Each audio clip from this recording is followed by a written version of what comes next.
Good morning guys and welcome to my YouTube channel Helpline English by Imran जली। Guys आज इस छोटी सी video में हम बात करने जा रहे हैं नीदर नॉर और ईदर और की।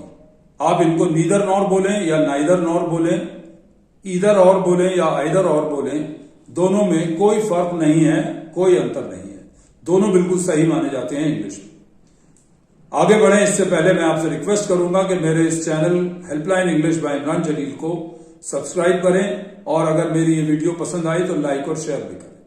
चलिए बढ़ते हैं सबसे पहले नीदर नॉर की तरफ।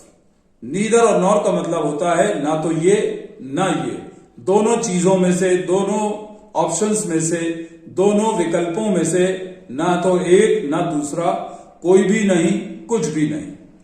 He is neither a doctor nor an engineer। वह ना तो डॉक्टर है ना इंजीनियर है, मतलब ना डॉक्टर है ना इंजीनियर है, दोनों में से कोई भी नहीं। वो आर्किटेक्ट है, साइंटिस्ट है, कुछ भी है, लेकिन इंजीनियर और डॉक्टर में से कोई भी नहीं है।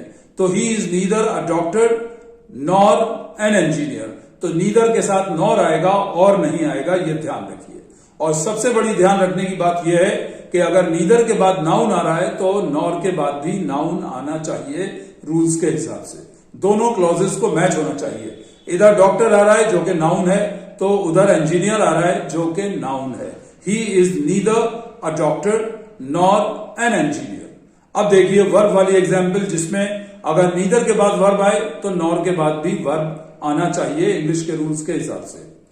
I can neither speak English nor understand it। I can neither speak English nor understand it।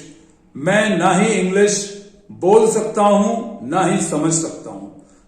बोलना और समझना दोनों वर्ब्स हैं, दोनों क्रियाएं हैं।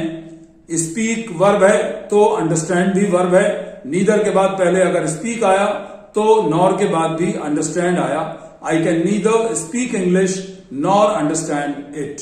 ये हो गया नीदर और नॉर का रूल कि जब वर्ब आएगा तो इधर भी वर्ब आएगा, इधर भी वर्ब आएगा। जब नाउन या एडजेक्टिव आएगा तो इधर भी नाउन या एडजेक्टिव आएगा और उधर भी नाउन या एडजेक्टिव आएगा। लेकिन नीदर के बाद सिर्फ नॉर आएगा और नहीं आएगा। बहुत से लोग नीदर और नॉर कह देते हैं, वो गलत है। तो सिर्फ नीदर और सिर्फ नॉर, कोई और नहीं, कुछ नहीं लगेगा इसमें। अब देखते हैं कि ईदर और किस तरह से यूज करते हैं। ईदर और के भी लगभग बिल्कुल यही रूल्स हैं कि अगर ईदर के बाद कोई वर्ब आएगा तो और के बाद भी वर्ब आएगा। अगर ईदर के बाद नाउन या एडजेक्टिव आएगा तो और के बाद भी नाउन या एडजेक्टिव आएगा। चलिए देखते हैं, एग्जाम्पल से समझने की कोशिश करते हैं। You can either come with me और sit here and wait. You can either come with me or sit here and wait।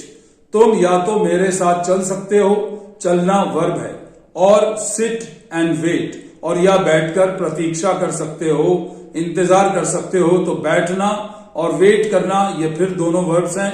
तो इधर भी वर्ब आया इधर के बाद और इधर भी वर्ब्स आए और के बाद।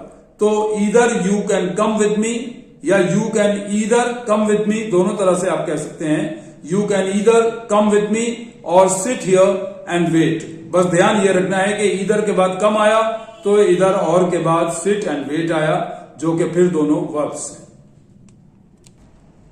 एक और एग्जाम्पल देखते हैं। You can have either T और कॉफी। ईदर के बाद टी आया जो कि नाउन है, तो और के बाद कॉफी आया जो कि फिर एक नाउन है। तो you can either have T और कॉफी। तो ये जरा थोड़ा सा ऑड लगता है, तो इसलिए ऐसे कह लें इसे, you can have either T और कॉफी। तो आपको ध्यान रखने में आसानी रहेगी कि ईदर के बाद टी आया तो और के बाद कॉफी आया, जो कि दोनों संज्ञाएं हैं, दोनों नाउन्स हैं। इस तरह से हम ईदर और नीदर नॉर का यूज करते हैं। और मुझे उम्मीद है कि आपको ये फर्क समझ में आ गया होगा और इसका यूज भी समझ में आ गया होगा। तो आप इस वीडियो को लाइक और शेयर भी करें। कोई कमेंट्स हो तो वो भी जरूर आप मुझे भेजें, और अगर कोई डाउट्स या कंफ्यूजन्स अभी भी रह गए हो तो कमेंट बॉक्स में मुझसे पूछ सकते हैं। Thank you very much for watching, but don't forget to subscribe to my channel Helpline English by Imran Jali। Thank you very much for watching once again.